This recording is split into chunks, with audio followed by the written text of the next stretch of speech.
Менің атым Айгүлдиев Райкүл. Мен осы ООН-ның мүшесімін. Жанар Бекенованың компаниясы. Мен кеше ғана осы продуктыны алдым. Үйге бардым да бірден іштім. Бірінші мен сереброны іштім. Сосын кешке қарай мен лецитинді іштім. Значит, менде сахар бар, давление бар. Жүрекке операция АКШ жасалған. 2 стендім бар. Я состою на учете, конечно. Енді какой результат у меня? Азанда күнде мен азанда өлшеймін.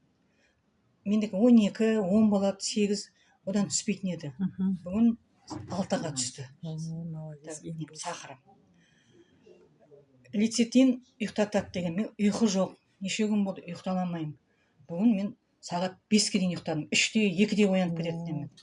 Вообще ұйқы жоқ, ұйқы көрмейтін. Енді азанда давление көтеріп тұрады. Бүгін давлением көтерілген жоқ. Өте керемет.